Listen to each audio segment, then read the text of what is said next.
This is Marketing Uncomplicated.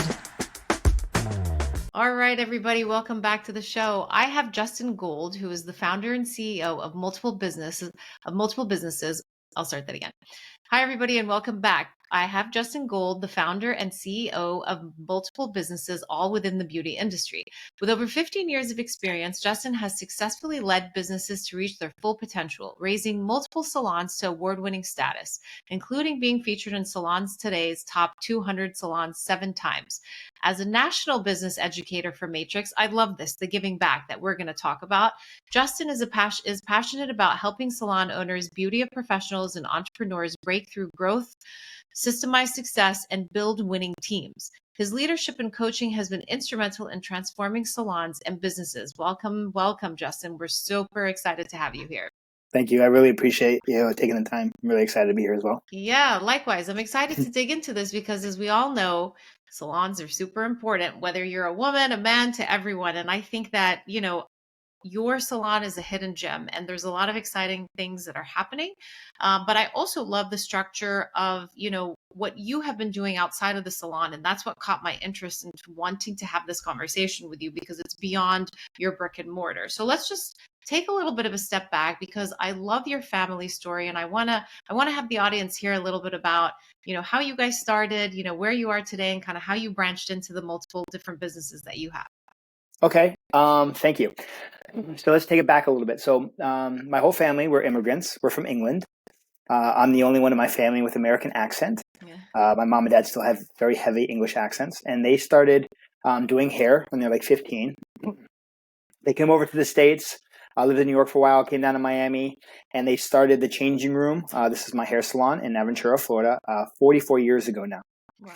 And so my parents' goal for me was always to go to college. I'm the first one in my family, in my lineage, to actually go to college. So that was their goal for me. After college, my mom was like, "Oh, come take over the salon." And I was like, I don't want to own a salon. That's not what I want to do. I have a degree in finance. I have a degree in entrepreneurship and small business management. So I have 2 4-year degrees. I worked for Northwestern Mutual Financial Network for a little while when I first got out. I didn't like it. They made me wear suits all day long, ironically. Yeah. It's funny how life happens when you get older. I actually choose to wear suits every day now. Yeah, I know, but you're creative about it. I like the little I get them custom made. Yes, exactly. Yeah. They're fun. Yeah. But it's funny how you versus have to versus choose to, right? Yes. So I did that for a while, and I was like a roadie at rock concerts. I moved to LA. I was like a GM at Abercrombie, second largest store in the nation. And then I moved out there originally to be a breakdancer. I'm a professional breakdancer. I used to in my past life. Yeah. I was there for a couple of years, and then I got the phone call. And the phone call was, if you have a good relationship with your family, hopefully you do, they raise you and they put food on the table, they put clothes on your back, and they take care of you, and they provide the life that they can for you. And then one day, you got to take care of them. Mm-hmm. And that one day for me was about 18 years ago.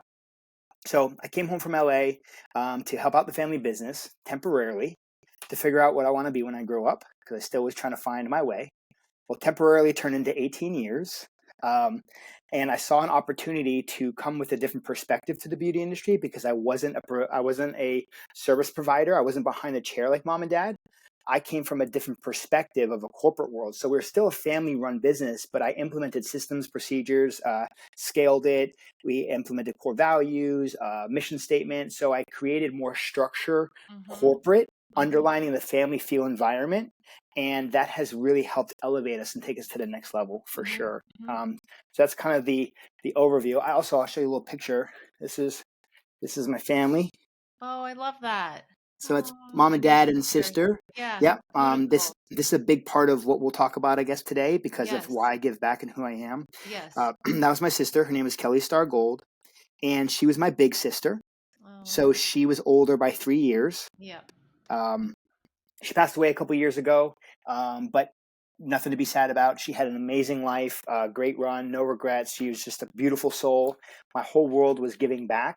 And over the time of taking over the salon, my passion, I finally figured out what I want to be when I grew up, when I turned 40. Mm-hmm. So any listeners out there who not sure, you still have time.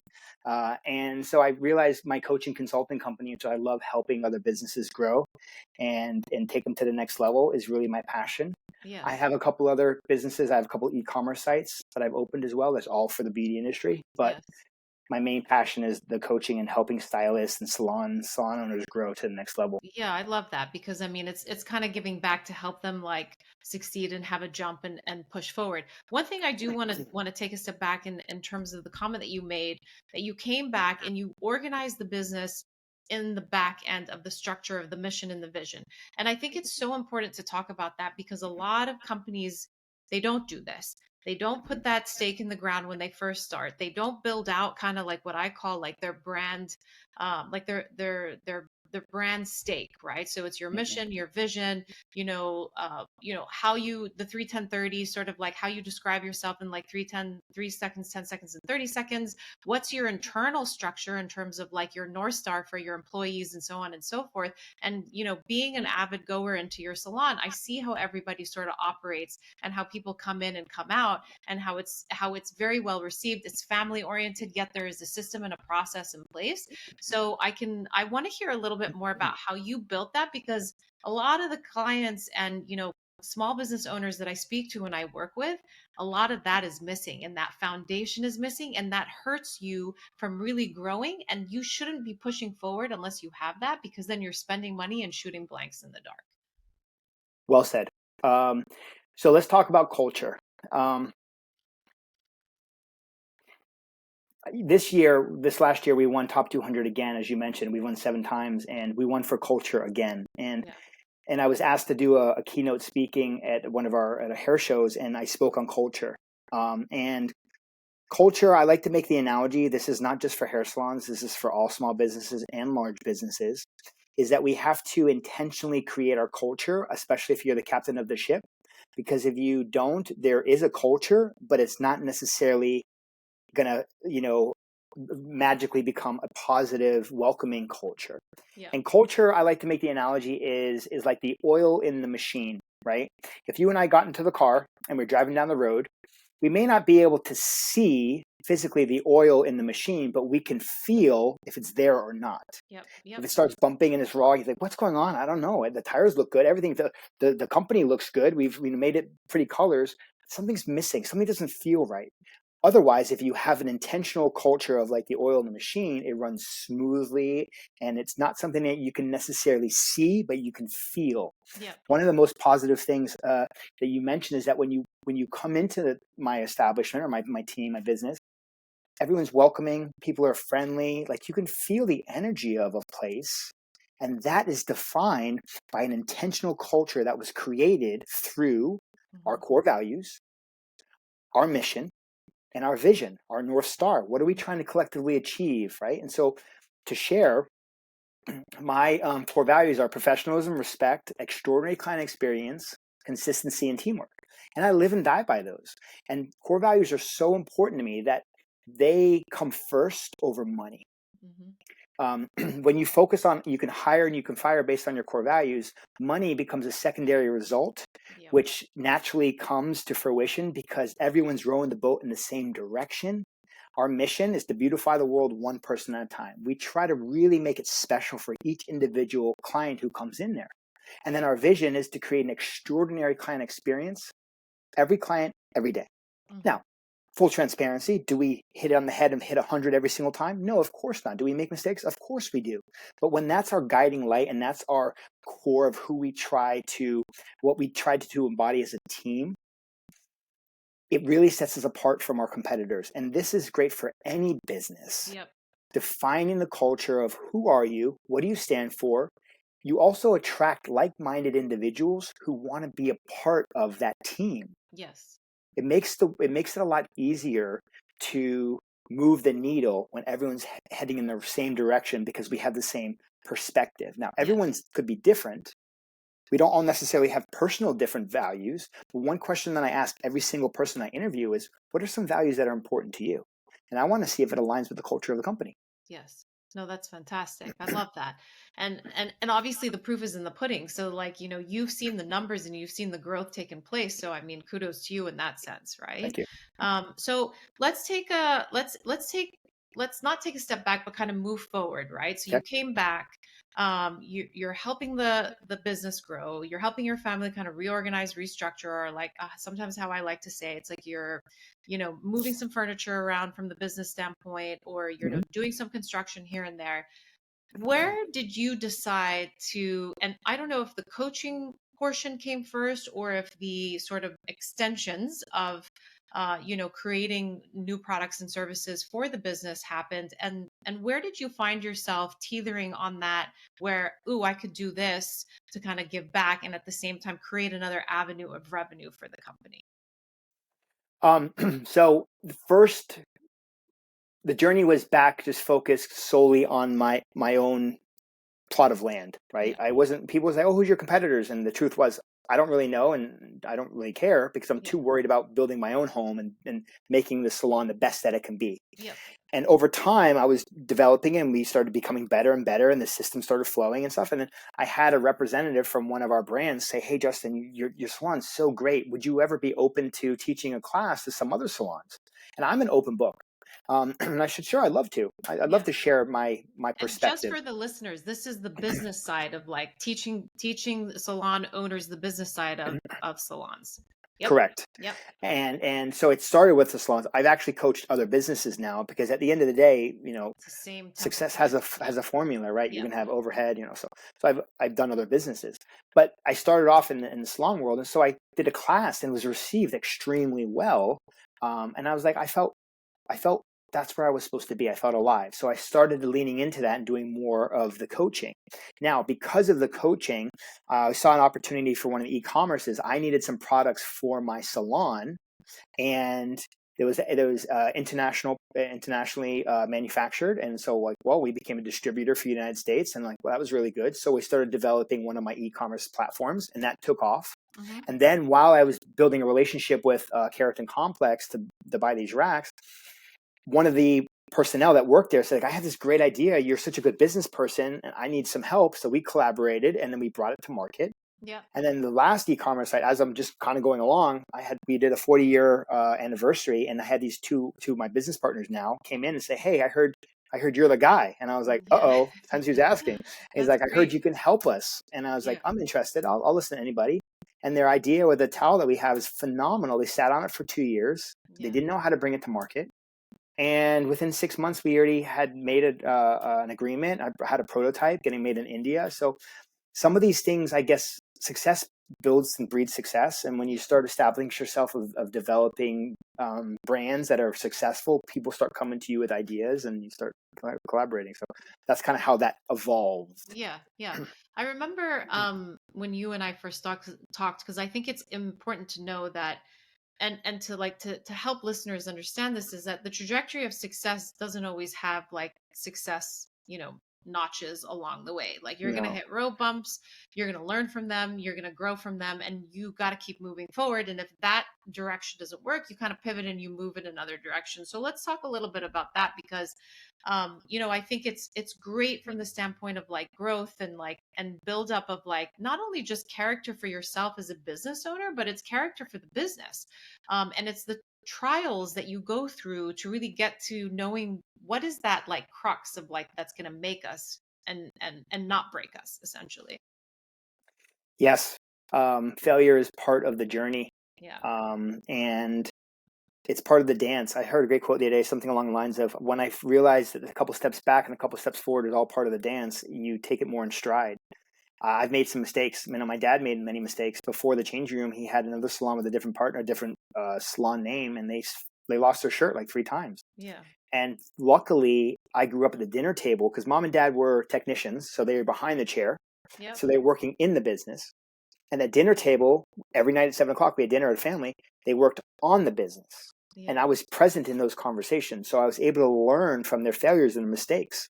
One of the most simple mistakes that I've learned over time that I've actually shared with some of my coaching clients, because I coach private clients as well, other than teaching classes.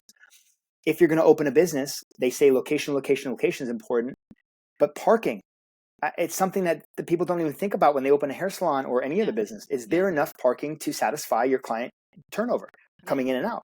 Yeah. I was coaching one person. and we were looking at a second location to grow. I went on vacation. I came back and he's like, I found the place. I'm like, okay, let's go look. He's like, I signed the agreement. And I'm like, okay, let's go look. There was no parking. No parking. He's like, I got a great deal. I'm like, awesome, let's take a look. I'm like, where are the parking? He's like, oh my gosh. He took him 6 months to get out of that lease to sell to somebody else. He lost because of one little simple mistake that we learned. So to share with everybody, you're going to make mistakes, but to try to learn from how other people have made mistakes is allows you to save time and money. Yes. Money comes back to time. So I've tried to learn from mistakes from other people, but here's another tidbit. I opened a second location that I guess you could say failed. I had to close because the person who I made the agreement with, I found out later, didn't put everything in writing of all the things that we conversed about. I used to do deals on a handshake because that's who I am. Yeah. That person wasn't so honest. Yeah. And then the things that were promised when we were already invested 10, 15K, it was like 15K, I guess. He's like, oh, well, I can't, and he left, and they didn't follow through with their agreement because it wasn't in the agreement by the higher ups who he said he didn't have authority for. Yeah. So put everything in writing. I mean, there's another one for you, right? Put everything in writing and then read any kind of like documents that you have, because the fine print is the fine print, right? They say the big print give it and the fine print take it away. Oh, I like that. And we have to make sure that the person you're signing with is the ultimate decision maker. Yeah. If you're going to do own business with somebody. Yeah. No, I love that. So you talked a little bit about the build out of the manufacturing of the towels and the Velcro and like all of that good stuff. Mm-hmm. Tell us a little bit more about that process in terms of, what was the flip of the switch, because there was obviously like a gap, in the market that this was needed, and the towels in the salon were just not working, so I want to hear a little bit more about that process, because it is different. E-commerce is very different to the brick and mortar. So, yes. What was the process in terms of building that out? So in our market, in the salon world, traditionally we use terry cloth towels, which are bleach proof, and we get shampooed and we dry our hair with a terry cloth towel. And sometimes anyone who's gotten the hair color done, they put the towel around the neck and they put like a little hair clip to hold it on. And that's kind of standard practice in our industry. And these two ladies who came to me during the 40th year anniversary, one's a hairdresser and one's her client who used to work in textiles. And so they came up with this idea of adding Velcro to the towel so that when you close it, you don't have to have this hair clip. It doesn't fall off. It's not awkward. It's not bulky when you put a cape on. And I'm like, wow, this is very fascinating. And they had sat on the idea for 2 years, but they just didn't have the resources, the funds, and the Rolodex, and the ability to kind of bring it to market. And that's when I was like, this is very interesting, because there is a void that this product is filling. Like there's a need for the challenge. And to anyone who has ideas, everyone's like, I have an amazing idea. But ideas are only worth the paper that they're written on unless you can bring it to fruition. Yeah. And so they had this idea. And then so I studied and I did a lot of research, and I went to all the competitors in the United States of all the terry cloth towels, and I did analysis, and I kind of narrowed it down to a couple, and I literally flew all over the United States. I flew to multiple cities to meet with them in person. And like, you don't want to meet in person, like just, we can do a Zoom call. And I said, this is so serious that I want to show you that I'm invested, that I want to partner with you, that I'm going to fly up. So I flew up one to New York, and I had lunch with them, with the manufacturer who I work with now. And then I flew back the same day because I wanted them to know that I was serious. Here's another thing that I'd like to share with anybody. You have to have skin in the game for someone to take you serious. Mm-hmm. We sometimes assume like, oh, well, they'll just do it for me, but you have to show that you're really meaning to be there in the conversation. Yes. So we developed some rounds of testing, and ironically, I'll share with you right now, the key, our X factor. Mm-hmm. This is my laptop case, is a little beat up. Yeah. This Velcro, which I don't know if I'm allowed to call it Velcro, but hook and loop, because Velcro is a brand, is extremely soft. Yeah. This was my inspiration for getting the Velcro soft enough. Yeah. Or the hook and loop, sorry. Because of the towel material. For the towel material. Because so if you've ever yes. Great, yeah. And if you wash multiple clothes with anything with Velcro, like if you have a knee brace or something, I wear knee braces. Yeah. All the towels, and you go tear it off, and it rips up the clothing, and it leaves like little loops. Yep. So the rounds of testing was, which we get made in India now, is finding the right Velcro or the hook and loop, sorry. Yeah. And that was the key component. And now, so we manufacture them. I just literally got another container in November, and they're great. The challenge that I face, which I want to touch on, what you mentioned, brick and mortar versus e-commerce. Even with e-commerce, for me, I don't drop ship, meaning I don't have a massive warehouse that they're storing it for me. So I still have a warehouse that I have overhead with, but my rent is very minimal compared to a brick and mortar leasing agreements. Yeah. The challenge that I have is the market is saturated with competition. Yes. Even though my towels have an added value and we have that X factor, which makes it very appealing once they learn it, it's how do we get mass market exposure from our competitors when there's hundreds and hundreds of companies that sell these towels. Yeah. I have the X factor, but it's penetrating the market. That and there lies the rub. They say that's the hardest part to do when you have an e-commerce site with a great idea. There's a lot of competition. Yeah. Did you find that it was education? Because even with an X factor, you kind of have to educate them as to why they would need the X factor versus what they're currently using, which is just a towel, kind of tying it at the neck or however, or like rolling it or scrunching it, hair clipping it, and was your price competitive to those towels, or were they a little expensive? So it's like convincing a little bit more pricier. So it's convincing them to kind of move through to spend the extra money and so on and so forth. So what were you finding when you were approaching other salons with these type of, what were the questions, I guess, that were coming back? So we mentioned earlier, I'm fortunate enough to be presently the only Matrix brand business artist there is. So I travel around. I've done already 8 cities this year, and we're only in February. I know, mid-February to that. Yeah. Everywhere I go, I bring a towel because you should always be selling yourself every opportunity, and I show them this is what it is, this is why I use it, and this is when to use it. My three W's, one of my coaching tools, and every single time they go, "Oh my gosh, that's amazing!" They go because it's so simple. Yes. There is an additional added price point because that extra hook and loop costs money to install it. Yep. However, I'm still competitive that my price point is here. It's not here. Yeah. So I don't outbid myself and saying, well, that's too much money. It's not worth it. When it's just a little more, but they can see the value in it, we get repeat orders and such. So there is a little bit more price point. Educating them by simple tutorial and a video or instructions just kind of on the website. As soon as they see it, it's like, oh my gosh, that's a no-brainer because we simplified it. Also, the hook and loop has 2 different female parts, so you can adjust it on the neck for different sizes of the person's neck, a child or an adult. Yeah, no, I love that. I mean, and all these little details are so important because, I mean, a lot of people don't think, they have a great idea and it's like all of a sudden they start working with a consultant or a coach and then they say, okay, we hit play, we're out in market, the lead should just start coming through. And that's not the case, right? And a lot of the time that product market fit and understanding between connecting your product to your customer base is what is going to take time because now you're out in market. What's the communication and how are you communicating it to get to that product, to get to that audience and really flip them into the sales process? Correct. Yeah. Correct. It's educating them and getting it in the exposure in front of their eyes to be able to say, wow, that's something I could use. Yeah. So the giving back in terms of like starting out with, supporting salons and really teaching them that then flipped into other businesses. Cause I love that you say that, it is very templatized and it is, it's, I wouldn't say like it's a churning process, but it's the understanding of that, even with marketing, it's a template. It varies across the board because with every industry, it's not that you're going to choose to do social media versus digital marketing campaigns, but your audience is what differentiates what type of channels you use. So it's the tweaking that happens within the industry and connection to the audience, which is how I'm sure you tweak your coaching. But you obviously started with the salons because it was the same type of connection. So how did that kind of like roll? And then, as we talked about, opportunity, meets a point in time, and that kind of leverages the conversation and pushes you forward.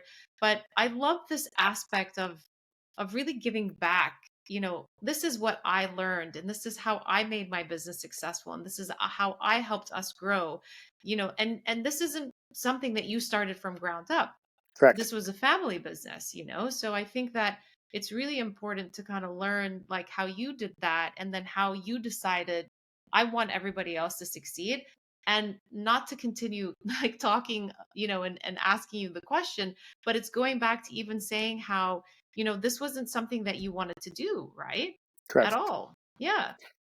What happened was, for me, the distinction was I saw it as my mom and dad being producers. Yes. And I'm like, I don't want to get into the hair business because I don't want to be a producer. Yes. As I matured and I was able to work in different industries, I started to see it from a different perspective of the business aspect. And I understood, which a lot of hairdressers don't, which allows me to help them, is that a lot of technicians feel like, oh, well, I can own my own salon. My boss is making too much money off me, so I'm going to go open a salon. I'm just going to be doing hair. Yeah. What happens then is you're not just being a hairdresser, you're a business owner, and there's two different hats that have to happen. Yeah. And a lot of stylists, not all, spend so much time developing their skills behind the chair. What skills have they developed to be able to run a business, which is a completely different piece of the pie, which is equally, if not more important, because now you're thinking about other people's livelihoods, not just your own behind the chair. Yeah. So it's allowed me to see my parents' business in a different limelight. And so when I came in, I had a lot of resistance saying, well, you're not a hairdresser. What do you know? And I'm like, well, I grew up in the industry. I try to battle the conversation. And one day I said, you know what? If you can't beat them, you join them. And so I said, you're right. I'm not a hairdresser. I'll never be a hairdresser, but I'll tell you what, you do the hair, I'll do the business, and together we'll elevate the company. And that shift helped my team embrace my business background, and we were able to work together, understanding scripts and systems and procedures and protocols to be able to elevate. And so a lot of people out there have to learn that it's not just the technical aspect, it's also the business aspect. We don't know until we learn it. Yeah. And I do like how you also brought up that you were so focused on growing your business that you didn't care what your competitors are doing. It's not that you didn't care, you were just in the trenches of, focusing on what you were doing to kind of escalate and move forward, right? And go ahead. What were you going to say? I just want to say, it is important to know what Yes. it is important, and I would respect that. That it is important Yes. to know what's going on in the marketplace. But I literally have had other salon owners walk up and down in front of my salon and looking in. Yeah. And I'm like, who are these people? And I've had a stylist say, oh, that's so-and-so. I'm like, oh, okay. Completely honest. I went outside and I, come on in. Like, what do you mean? I'm like, come on in. I'll show you a tour. I've got nothing to hide. Yes. I grew up playing sports, and competition makes you better. Yes. And if you rise to the occasion. So I'm all about it. But when people used to ask me, hey, who's your competitor? Which salon do you have? I don't know. I don't know the owner. I don't really care. Now, did I pay attention to what was going on in my industry? Yes. Yes. Yes. That's what I meant. Thank you for asking that. There's a little big distinction there. Yes. But I wasn't looking in their salons and what are they doing, because I'm focusing on me. Yes. They say winners focus on themselves and losers focusing on the winners. I mean, that's kind of like what happens over the ranks. Yeah. I had an inkling that that's what you were like trending towards. And that's why I wanted to pull this out specifically, because it is very interesting, because, on the flip side of marketing, we're like, focus on the industry, focus on your other industries, but you were paying attention to what was happening in and around your industry, hence the racks that you created, hence the towels that you created, hence the fact that you came into your parents' business and optimized it for growth, right? But sometimes there is needing to pay attention internally before you pay attention externally, and like kind of blend out with the noise, because even with marketing, we say, don't necessarily always focus on what your own industry is doing. Look outside the box. It's like, I bring this up and I just like posted something on Instagram. My favorite commercial for Super Bowl, and I don't watch Super Bowl for the sports. I watch Super Bowl for the ads just because I'm in the industry. And one of the best ones that was done was by Gray Advertising for Volvo, where they spent $0. What does every car commercial do? The same car commercial year over year. What did Volvo do? They didn't spend any money on a car commercial. They basically started to have a conversation on social media, and they said, every time you see another car commercial, how about you tweet Volvo and the love of your life's name for a chance for them to win a Volvo? I love it. So instead of spending, which was back then only in 2015, it was 4.25 million, and this year rose up to 8 million for the 30-second slot. They basically had taken over the entire conversation throughout the whole Super Bowl versus the 30-second slot, right? So they probably used gray advertising, who had probably seen other kind of, ways in which, other industries had marketed, using mass audience across social media and so on and so forth, and creating hype. And that's exactly what they did. So it's don't necessarily, and that's why I brought that up and asked you that question, because we shouldn't necessarily be always focused on our own industry, but what's happening outside that can actually allow you to win on a much larger scale as well. Very well said. Yeah. I am always personally looking at other businesses that are successful. What are they doing right? But also, what are they doing wrong? Yes. And I tried to see, how can I bring that back to the salon? How can I bring that back to my e-commerce? Some of the ideas that I have had nothing to do with the salon world. They come from outside that I learned. I'm like, that's interesting. And you adapt, and it doesn't have to be cookie cutter. It doesn't always fit perfect. The puzzle piece doesn't fit from one industry to yours, but the concept can be applied if applicable to mold it and make it for your industry how it works. Yes. Very well said. Yeah. And because even the racks, the racks and the towels, they weren't my idea. Yeah. I didn't come up with that, but I saw how it can work for my salon, and then Yes. bringing it, and then I've developed it since then. So. Yes.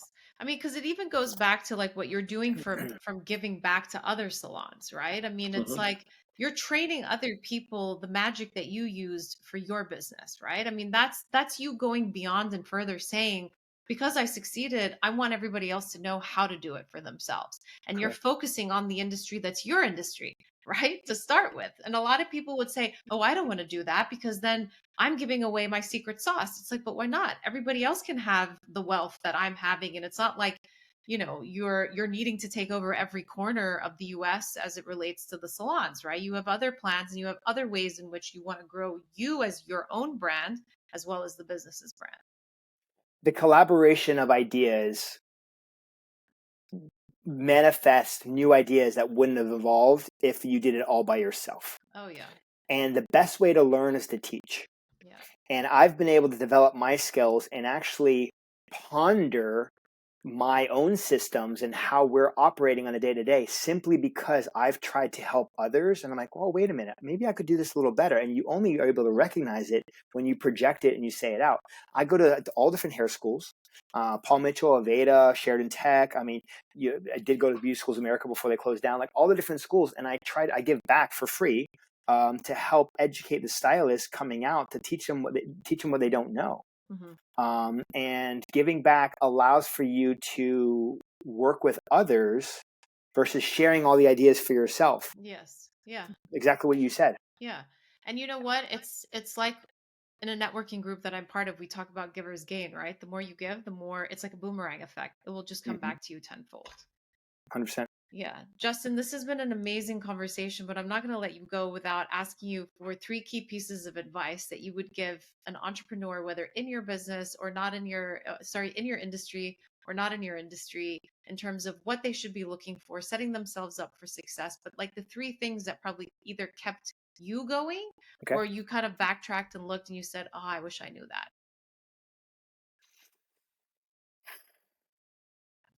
The number one that comes to mind is when I'm coaching anyone who's serious, because I go to schools, I go to independent classes, I teach, corporate, salon-centric, 250 people. I also do private clients that I help. When my private clients, and even when I go teach at the schools, if you are serious about opening a business, even if it's not a hairdresser, it's just your own entrepreneurship kind of journey. There's one book that's the Bible of entrepreneurship, and it's called The E-Myth by Michael Gerber. It's so well known that almost every other, you should see my bookcase over here, every other books that I read about business and about self-growth and entrepreneurship almost always reference this one book. Wow. It talks about the journey. It's a story. He's coaching. It's very easy read. It's a very easy listen if you're audible. The E-Myth by Michael Gerber is fantastic, and it gives you the basis of understanding the journey you're about to embark on. So that's number one. Number two is I would really encourage you to either go work for somebody who you in the industry that you want to be like, someone who's doing it right. That's allows you to take advice from someone whose shoes you'd want to switch places with. Don't take advice from someone who hasn't already done it, because they can give you, everyone's got an opinion, but they're not really worth much, like I said. Yep. So that would be number two, is if you want to, I would recommend you go work for somebody who's doing it right, or go mentor under them. In that same conversation is find a coach. Every coach should have a coach. Everybody should have a coach or a business person that you can refer to, because coaches allow to see your blind spots. I have a business life coach I've been with for many years. She has a business life coach. It allows us for getting that additional accountability. As entrepreneurs too, you need accountability, which it's so easy to, I'll get to it later. I'll get to it later. Yeah. That's but what but the later is what they say. I was listening to a podcast the other day. Start with what you're putting at the end of your list, because it's something you don't want to do, and that's going to linger in your head for the whole day. So do that one first, and then come back to the easier task. And that's probably one of the most easier ones too. Very well said. Yeah, it's the toad theory. If you have a plate of toads that you have to eat during the day, eat the biggest toad first. Yeah. Because everything else gets easier after that. Yeah. And it's probably, like you just said, it's probably the most important one. Yes, exactly. And then lastly, I guess, what advice I would give to anybody in the industry is, don't be overwhelmed by looking at the entire mountain. See where you want to go, and then understand that it may take a long time to get to the top of the mountain, but time's going to pass anyway. So you might as well enjoy the journey and take one step at a time. See where you want to go. Don't get overwhelmed, and just take one step in front of the other. And you're going to trip. You're going to take a step back. You're going to get back up. You just keep moving forward. And, life is a dance. Like I said, sometimes you step back, sometimes you move forward. So that's the last piece of advice I'd like to share is, it's going to be difficult, and that's okay. But the harder the road, the more successful, the more fulfilling it becomes, right? Yeah. In sports, when you play the best and you beat them, it was very, very hard and very challenging, but the victory is so much sweeter. Yeah. And so dream big, go for it, and don't be overwhelmed by the daunting task of how big it may look. Just take one step in front of the other, and the journey will get you there. Yeah. And just start somewhere. I'm a big quote person, and one really sticks with me is, you don't have to be great to start, but you have to start to be great. Yeah. I love that. Who said that? I have no idea. Yeah. I have a lot of quotes in my head, and unfortunately I try to give credit where credit's due, and I don't remember all of them. Can I share two more favorite quotes with you? Yes, please. These are my two that really push me through discipline when I'm not feeling it, because we all have down days, and it's these two that I tell myself over and over. It's champions keep going when you've got nothing left in the tank. Champions say it again. Keep going when they've got nothing left in the tank. That's why they say, like, fourth quarter, when there's 2 minutes of the game's on the line, the champions are when that's come out, when nobody has any more energy. You know what vision came through to my mind was, that big speech, or it was like one of the most like famous speeches was by that, I think he was an ex-Marine, where he basically talked about how they go through their process. And there was one part where he said, because they had to like tread water at like 3:00 in the morning, and they're basically like next to their peers, like just treading water. It's cold, it's hours have passed. And like, that vision I keep in my mind and I feel like I'm struggling, and I'm like, just tread water, don't drown. Keep your head above water. Was that Jocko? I think it was the guy that said, like, make your bed, it's like, that famous, yes. And like the speech he made, right? And that was part of it, when it was like, when he was rushing to get into the marine, it's not rushing, you rush to get into fraternity, but Like that I said, part yeah, where, like yeah, boot camp or it's the boot camp. And it's like, I think the Marines are one of the hardest in terms of like what they put them through. So you just imagine it's like dead in the night. It's like cold outside. The water's probably freezing. yeah, And they're asking them to do all these things to like understand where their mental strength is. And to your point, like when there's nothing left in the tank, who's going to keep going and who's going to say, I give up, you know? that's a great book, by the way.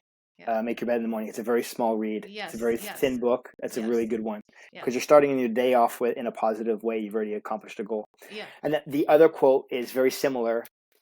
It's successful people do what they have to do, whether they feel like it or not. Yes. Successful people do what they have to do, whether they feel Yeah. like it or not. Yeah. And I tell myself that over and over when I'm tired, when I'm exhausted, when I come home late at night and I haven't been able to work on my business because I was working in my business all day. Yeah. That's when I dig deep. Yeah. And those two really stick with me. Yeah. You know, I love it. your goals don't care about your feelings. Yeah, for sure. And like, I mean, there's a dermatologist who I follow who became an influencer on Instagram, and there's some days where she's like, "Ugh, Monday," and we're all humans at the end of the day, Of and it's course. like you think because you've made it and you're successful and you have your own business and so on and so forth, and you're a product line, and like you think, wow, this girl has everything, and then it's just like, but she still gets Sunday scary. She doesn't want to get up in the morning maybe and see this, the 10 patients that she has lined up. Everybody feels the same, I mean, Of course. it doesn't matter where you are. You're always going to have that feeling, but it's how you flip it on its head to move forward through the day. Yes, definitely. Yeah. You know, I have two of my peers that we went to middle school together, and they're extremely successful. Yeah. And I asked one of them the other day, I said, what do you attribute your success to? Why you become so successful?